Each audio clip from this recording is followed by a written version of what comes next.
ನಮಸ್ಕಾರ.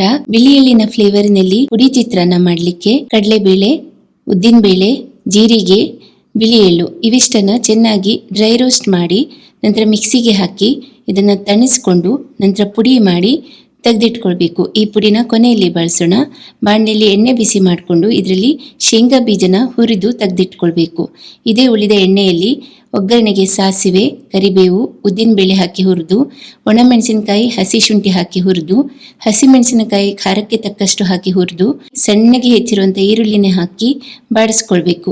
ಅರಿಶಿನ ಪುಡಿ ಹಾಕಿ ಮಿಕ್ಸ್ ಮಾಡಿಕೊಂಡು ಮಾಡಿಟ್ಕೊಂಡಿರೋ ಅನ್ನನ ಹಾಕಿ ಚೆನ್ನಾಗಿ ಮಿಕ್ಸ್ ಮಾಡ್ಕೊಳ್ಬೇಕು. ಅನ್ನ ಉದುರುದ್ರಾಗಿ ಇದ್ರೆ ಉತ್ತಮ. ಈಗ ಇದಕ್ಕೆ ಮಾಡಿಟ್ಟ ಪುಡಿ, ರುಚಿಗೆ ತಕ್ಕಷ್ಟು ಉಪ್ಪು, ಲಿಂಬೆ ರಸ ಮತ್ತೆ ಕಾಯಿ ತುರಿ ಹಾಕಿ ಮಿಕ್ಸ್ ಮಾಡಿ ಕೊನೆಯಲ್ಲಿ ಹುರಿದು ತೆಗೆದಿಟ್ಟ ಶೇಂಗಾ ಬೀಜ, ಕೊತ್ತಂಬರಿ ಸೊಪ್ಪು ಸಣ್ಣಗೆ ಹೆಚ್ಚಿರೋದು ಮತ್ತೆ 1 ದೊಡ್ಡ ಚಮಚ ತುಪ್ಪ ಹಾಕಿ ಮಿಕ್ಸ್ ಮಾಡಿದರೆ ಘಮಘಮಿಸೋ ಪುಡಿ ಚಿತ್ರಾನ್ನ ರೆಡಿ ಆಗ್ತದೆ. ನೀವು ಕೂಡ ಒಮ್ಮೆ ಟ್ರೈ ಮಾಡಿ ನೋಡಿ. ನಮ್ಮ ಯಾವುದೇ ಫುಡ್ ಪ್ರಾಡಕ್ಟ್ಸ್ಗಳನ್ನು ಬೈ ಮಾಡಲಿಕ್ಕೆ ವಿಸಿಟ್ ಮಾಡಿ www.khadami.in.